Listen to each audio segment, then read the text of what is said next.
बिस्मिल्लाहिर्रहमानिर्रहीम। करबला जे 72 शहीदनि जो ज़िक्र पाक जारी। ज़िक्र साईं हबशी इब्ने कैस इब्ने सलामा अलैहिस्सलाम जिन जो।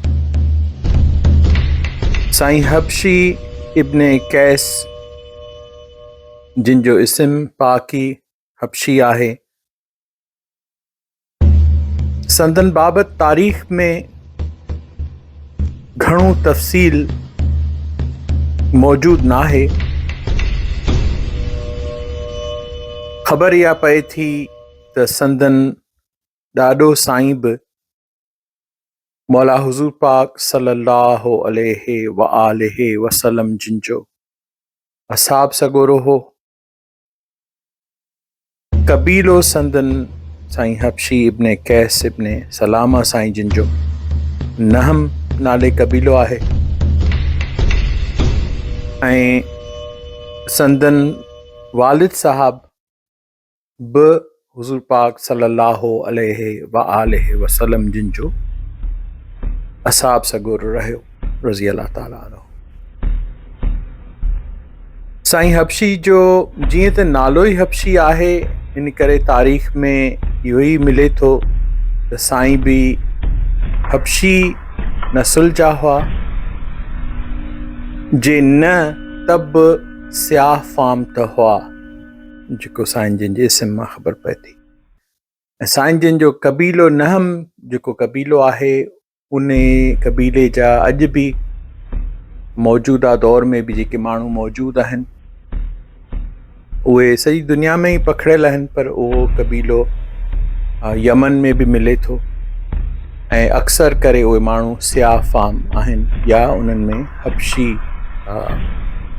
अंसर ॾिसण में अचनि था। साईं हबशी इब्ने कैस इब्ने सलामा साईं मौला इमाम हुसैन अलैहिस्सलाम पाक वटि करबला में अची हाज़िर थिए थो ऐं उते ई साईं शहीद थियो आहे। साॻे ई ॾिस में वरी जीअं हींअर ॾिसी आयासीं तारीख़ जे वर्कनि में त कहिड़ा कहिड़ा इस्म पाक आहिनि जेके उहे शख़्सियतूं हुयूं, उहे हस्तियूं मालकनि मौला पंजतन पाक अलैहिस्सलाम जिन जा आशिक़ जेके या हबशी नस्ल जा हुआ या स्याह फाम हुआ। इन ई हवाले सां अॻिते हलंदे साईं हबशी इब्ने कैस इब्ने सलामा अलैहिस्सलाम जिन जे ज़िक्र ख़ैर में ज़िक्र पाक में इहो बि इल्म में अचे थो त हिकु पाक शख़्सियत बीबी उम्मे ऐमन जिन जो इस्म पाक बरका हो अलैहिस्सलाम, उहा भी हबशी नस्ल जी हुई बीवी पाक ऐं मौला हुज़ूर पाक सल्लल्लाहु अलैहि व आलिहि वसल्लम जिन जी हंज पाक में आया आहिनि मालिक बीवी पाक आमना अलैहा सलाम, उन्हनि जी ख़ादमा हुई बीबी उम्मे ऐमन। बीबी उम्मे ऐमन पाण हबशी नस्ल जी आहे ऐं जॾहिं ज़ाहिरी हिसाब सां बीवी पाक आमना अलैहा सलाम जिन जो विसाल थिए थो त पोइ बीवी उम्मे ऐमन पाक उम्मे ऐमन पोइ मथन लक़ब थियो, छो त संदन पोइ अॻियां हली जॾहिं संदन शादी थी त खेनि जेको फर्ज़ंद थियो उन जो नालो ऐमन हो ऐं पोइ इहो रिवाज हो त पोइ ॼण वालदा खे जेका बि ख़ातून खे जेको फर्ज़ंद या ॿार जेको थींदो पहिरियों त पोइ उन जे नाले सां ई पोइ उनखे सॾियो वेंदो हो। हूअं बीवी पाक जो इस्म पाक हो बरका, हुई बीवी पाक अलैहिस्सलाम पाक बीवी आमना अलैहा सलाम जिन जी ख़िदमत में पोइ जॾहिं बीबी पाक आमना अलैहा सलाम जिन जो विसाल थिए थो त पोइ बीबी उम्मे ऐमन बीबी बरका अलैहा सलाम मौला हुज़ूर पाक जी ख़िदमत में रहे थी यको वक़्तु ऐं मौला पाक हुज़ूर पाक जिन अदब ऐं एहतराम ऐं उन निस्बत जे हिसाब सां बीबी बरका अलैहा सलाम खे बीबी उम्मे ऐमन खे ईअं एहतराम उहो रुतबो ॾींदा हुआ जेको हिकु इंसान पंहिंजी वालदा खे ॾींदो आहे। मालिक ईअं बीबी उम्मे ऐमन बीबी बरका अलैहा सलाम जो एहतराम ऐं इज़त कंदा हुआ ऐं बीबी उम्मे ऐमन हुई असुल हबशी नसुल जी।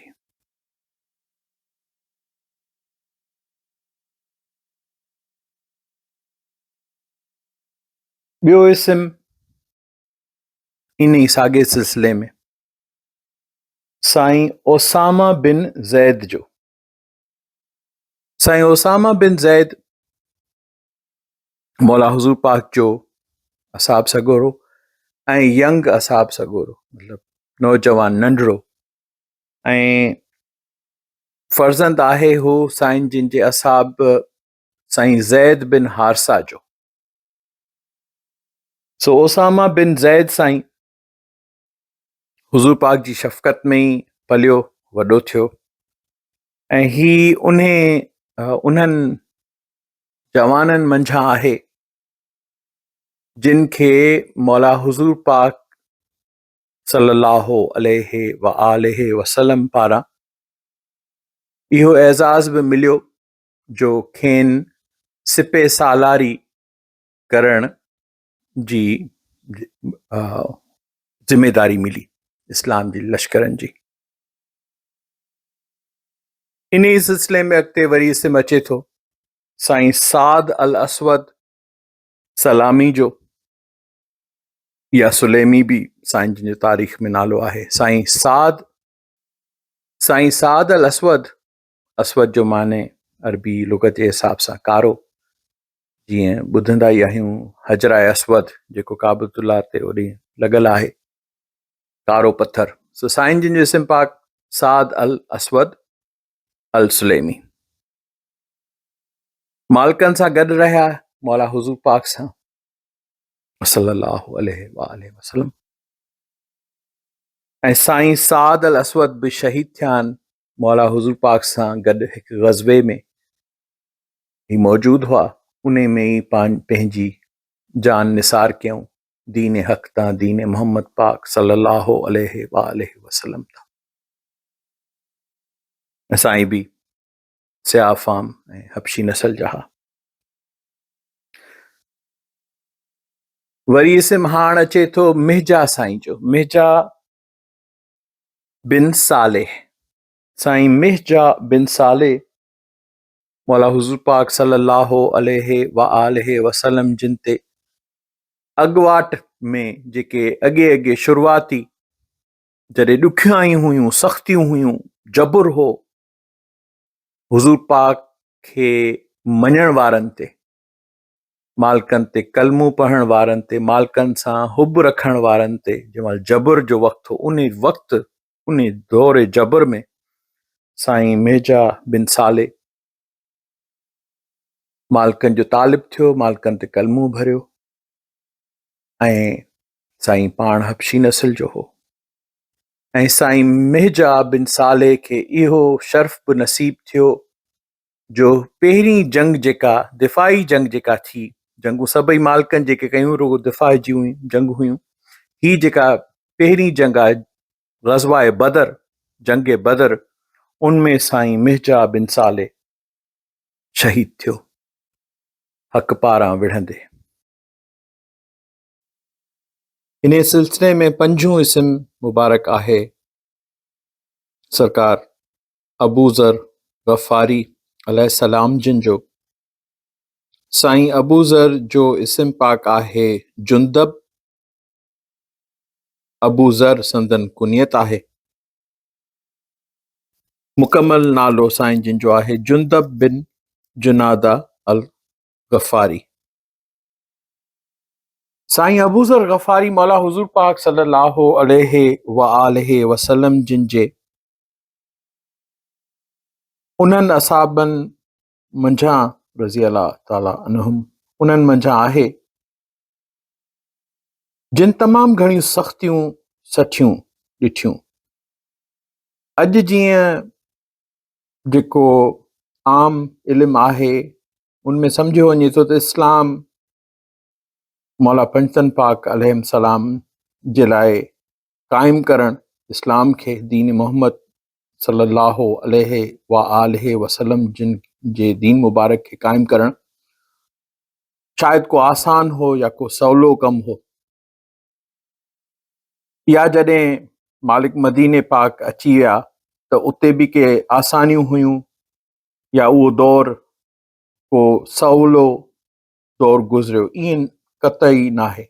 जॾहिं तारीख़ में झाती पायूं था त ख़बर पए थी तमामु घणियूं सख़्तियूं, तमामु घणियूं दुश्मनियूं, वरी मुनाफ़क़त, इन्हनि सभिनीनि जे करे ही जेको दौर आहे इस्लाम जो अगाटो या बुनियादी, उस सख़्त तकलीफ़ुनि वारो ई दौर रहियो। ईअं आसानी सां कुझु बि न थियो तॾहिं न आहे सही, न उनखां पोइ ई थियो। सो साईं अबूज़र गफ़ारी अलैहिस्सलाम अॼु जेको पाण ॿुधूं था मज़हमती मज़ामत करण वारा सूफ़ी, उहो सिलसिलो, उन जो पहिरियों जेको शख़्स आहे जेके सच गोई, हक़ चवणु, करप्शन खे पॉइंट आउट करणु ऐं करप्शन ख़िलाफ़ ॻाल्हाइणु, इन्हनि सिफ़तुनि जे करे साईं अबूज़र गफ़ारी अलैहिस्सलाम तमामु घणी सख़्तियूं ॾिठियूं ऐं साईं खे इन जे करे सज़ाऊं मिलियूं ऐं साईं इन ई पंहिंजी हक़ गोई, सच गोई जे करे ई शहीद बि थिया आहिनि। सो साईं अबूज़र गफ़ारी पहिरियों सूफ़ी आहे जेके असां चऊं त पाओ या बुनियादी जंहिं मज़हमत कई उन वक़्त में जिते बि हू ॾिसंदा, छो त ईअं न हो जीअं अॼु लॻे थो सभु कुझु शायदि पुरअमन थी वियो, सभु वॾो यकदमि इंसाफ़ हर जॻह ते हो, न, ईअं न हो। सो साईं खे इहे सख़्तियूं, इहे सभु बज़ाहिरी ईअं ॾिसण में थो अचे त इस्लाम जी ही हुकूमत हुई या इस्लाम जो ई निज़ाम मौजूदु हो, एॾो आसान नाहे, न हो ई सही। त साईं अबूज़र गफ़ारी अलैहिस्सलाम जिन जो मुख़्तसर ज़िक्र, हूअं त तफ़सील आहे साईं जिन जी तारीख़ बि, उन जा बि हिकिड़ा वॾा अहवाल आहिनि।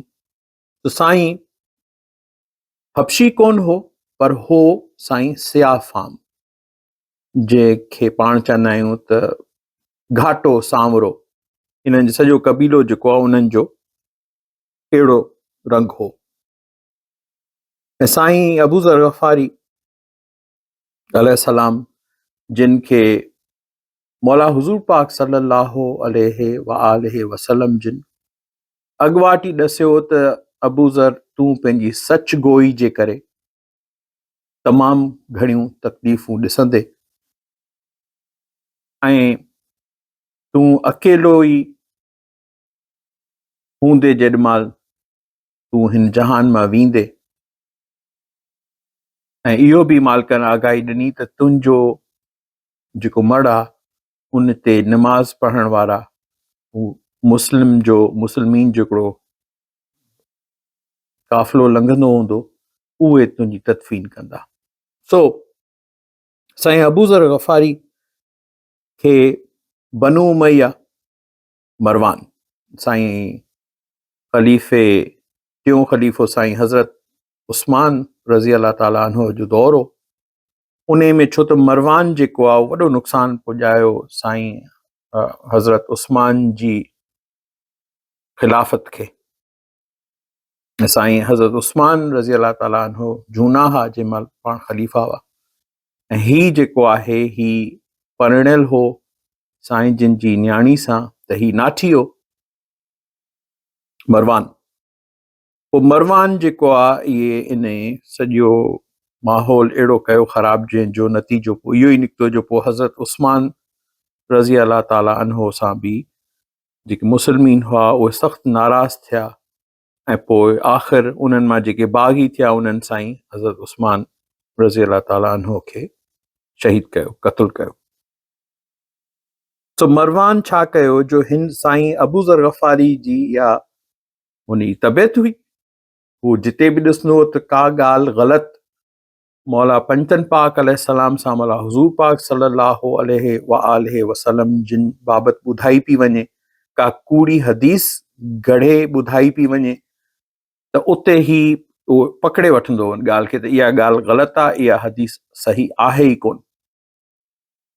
छो त ही जेके कारोबारी माण्हू हुआ मुनाफ़िक जेके शामिल थी विया उन्हनि जो वरी इहो हूंदो जो कूड़ियूं हदीसूं घड़ाईंदा हुआ वक़्त जे मुल्ले मौलवी खे जेके सरकारी पघारुनि ते रखियल हुआ उन्हनि खे ॾेई ऐं पोइ वरी हदीसूं माण्हुनि खे ॿुधाईंदा ताकी कंहिं न कंहिं शइ जो जेको बि उन्हनि खे का शइ विकिरो कराइणी हूंदी हुई त उन लाइ हदीस घड़ाईंदा हुआ। त साईं अबू ज़र खे अलैहिस्सलाम खे इन सच ॻाल्हाइण ऐं सिधियूं ॻाल्हियूं करण जे करे मरवान अची बेज़ार थियो। पोइ हिन छा कयो जो साईं खे उतां मदीने खां हिन मुल्क बदर कराए शाम मोकिलियो। इहो त पहिरियों भेरो हाणे साईं अबू ज़र गफ़ारी खे मुल्क बदर कयो पियो वञे। सो मदीने खां मुल्क बदर कराए सज़ा तौर खेनि शाम मोकिलियईं उते माविया वटि, उते उमाणी। साईं अबू ज़र गफ़ारी पहुतो उते, ही सचो माण्हू हो, बेबाक लाखौफ सचो सूफ़ी हो मालिकनि जो, मौला हुज़ूर पाक सल्लल्लाहु अलैहि वसल्लम जिन जो पंचन पाक अलैहिस्सलाम जो, त ही त मुड़णो ई कोन, डिॼणो ई कोन हो। ही उते पहुतो, वरी उते हिन जो हुकूमत हाकिमनि जा जेके उते करतूत ॾिठा, हिन उते बि ॻाल्हाइण शुरू कयो। तंहिं ते माविया पोइ मरवान खे लिखियो त ही तो मुंहिंजे लाइ कहिड़ी मुसीबत उमाणी आहिनि खे तव्हां वापसि कढे था मूं वटां। उतां साईं अबू ज़र गफ़ारी खे वरी मदीने रवानो कयो। इन सफ़र में बि जेके तकलीफ़ूं या ॼाणी जेके सज़ाऊं ॾिनियूं उहो वॾी तफ़सील आहे, मुख़्तसरन अर्ज़ हिते।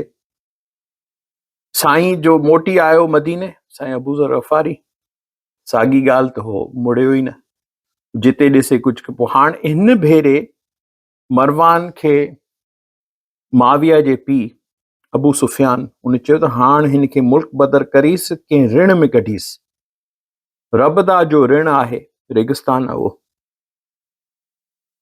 ओॾां जो हिन चयो त इनखे रबदा में मुल्क बदर करे, मदीने खां मुल्क बदर करीसि ऐं रबदा में पाबंद करे छॾीसि, उते ई उन ऋण में ई रहे, कंहिं ॿिए पासे नथो वञी सघे। पोइ मरवान इहो ई कयो जो साईं अबू ज़र गफ़ारी, साईं जी ऐं साईं जी ज़ोजा, साईं जी घरवारी ऐं साईं जी न्याणी, ज़र नालो हुनजो, नंढड़ी ॿारड़ी, इन्हनि टिनिनि खे मदीने खां मुल्क बदर करे रबदा जे ऋण में छॾियऊं, उते ई पाबंद करे छॾियऊं ऐं उते को घर घाट हो कोन। पोइ साईं जीअं बि कखाणी अॾावत ऐं गारे मिटी जी उहो ठाहे, जेतिरो वक़्तु बि उते उन इन ततल सहरा में उन ऋण में रहियो, उते ई साईं अबू ज़र गफ़ारी अलैहिस्सलाम शहीद थिया। ऐं रिवायत में इहो बि आहे त साईं न्याणी पहिरीं शहीद थी, नंढड़ी हुई ॿारड़ी, छो त उते कैद पइजी वियो, हाणे न खाधे जो को इंतज़ाम न को, हिननि खे को इजाज़त त ही केॾांहुं वञी सघनि। सो साईं जो ज़िक्र हिते साईं अबू ज़र गफ़ारी बि पंहिंजी सच गोई जे करे, पंहिंजी मज़हमती सूफ़ी सिफ़त तबियत जे करे पहिरियों माण्हू, पहिरियों जेको सूफ़ी मज़हमती सूफ़ी चइजे, उहो बुनियादु, उहो पाओ साईं अबू ज़र ग़फ़ारी आहे, मौला पंजतन पाक अलैहिस्सलाम जे फ़ुक़रान मंझां। सो साईं हिन रीति उते रबदा जे रिण में शहीद थिया आहिनि ऐं साईं सियाफ़ आम हुआ, अबू ज़र ग़फ़ारी अलैहिस्सलाम। ऐं इस्म ॿियो जेको अचे थो हुअन अंग जे हिसाब सां त साईं हबशी इब्ने कैस इब्ने सलामा जे ज़िक्र में ही छहों जेको इस्म आहे उहो आहे ऐमन साईं जो, जिन जी वालदा आहे उम्मे ऐमन। ऐमन इब्ने उबैद इब्ने ज़ैद, इन्हनि खे इहो शर्फ़ हासिल आहे ऐमन साईं खे त जॾहिं हुज़ूर पाक खेनि ही जॾहिं मालिकनि वटि तालबी में मालिकनि जे दीन पाक ते जॾहिं कलमू भरियऊं, संदन वालदेन ऐं पाण बि, त पोइ हिननि खे जेका मुलाज़मत मिली उहा मुलाज़मत इहा हुई जो ही रिढार हुआ मौला हुज़ूर पाक सल्लल्लाहु अलैहि वसल्लम जिन जे रिढुनि जा या मेहूं या जेको माल हूंदो हो उन्हनि जी सार संभाल जो कमु हिन ते साईं ऐमन ते आयो। ऐं साईं पंहिंजी वालदा जे तरफ़ खां हबशी आहे, जीअं बीबी उम्मे ऐमन हबशी आहे, अबासीना जी आहे, ईअं साईं छो त उन पासे वालदा जे पासे खां हबशी आहे। ऐं साईं ऐमन वरी उन्हनि जवान मर्दनि मंझां आहे जेके जंगे हुनैन में जॾहिं 12,000 जो लश्कर हो दीन इस्लाम जो, ऐं उन महिल जंगे हुनैन जी शुरूआति में जेॾी महिल भगदड़ मची ओचितो, जॾहिं अॻियां मुखालिफ़ धुर जेॾी महिल बनु सकीफ़ वारनि जो हमिलो जबल जे मथां खां जो थियो त जेका भगदड़ जो मची ऐं भॼण वारी सूरत हाल थी, त जेके माण्हू जेके जवान मौला हुज़ूर पाक सां गॾु रहिया ऐं भॻा न, उहे कुल 8 ॼणा हुआ। उन्हनि 8 में मौला अली अलैहिस्सलाम जी सरबराही में ही नौजवान बि हो ऐं ओसामा साईं बि हो, ऐं इहे उहे सूरतूं, ही बि यंग मैन ही उते हो, उहो रहियो ऐं पोइ उन ई जंग हुनैन में ही बि शहीद थियो आहे। ही बि शहीद आहे ऐमन इब्ने उबैद साईं रज़ी अल्लाह ताला अन्हो।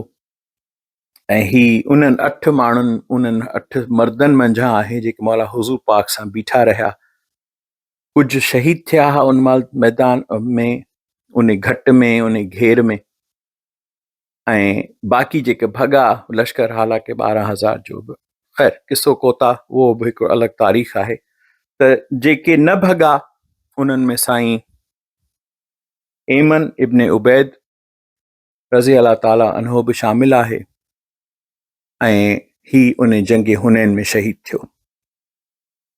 हिननि खे मौला अली अलैहिस्सलाम मौला हुज़ूर पाक वटि बिहारे उते छॾे मौला अली अलैहिस्सलाम पोइ अॻिते विया ऐं वञी उन 4,000 लश्कर जेको बनु सकीफ़ वारनि जो हो, उन्हनि खे मालिकनि वञी मात करे उन्हनि खे डोड़ायो। ऐं एतिरे में वरी पोइ तफ़सील आहे, पोइ ही वरी जेको भॼी विया हुआ, पोइ हिते पंहिंजी जानू बचाइण लाइ वरी उहे जीअं मोटिया त पोइ सॼो लश्कर गॾु थी वञी अॻियां वधियो। इन ई जंग में जंगे हुनैन में साईं ऐमन इब्ने उबैद शहीद थिया। हे पंहिंजी वालदा जे पासे खां हबशी नस्ल जो हो। सो ईअं खोड़ शख़्सियतूं बेशुमार, पर इन्हनि जो ज़िक्र तमामु घटि थिए थो।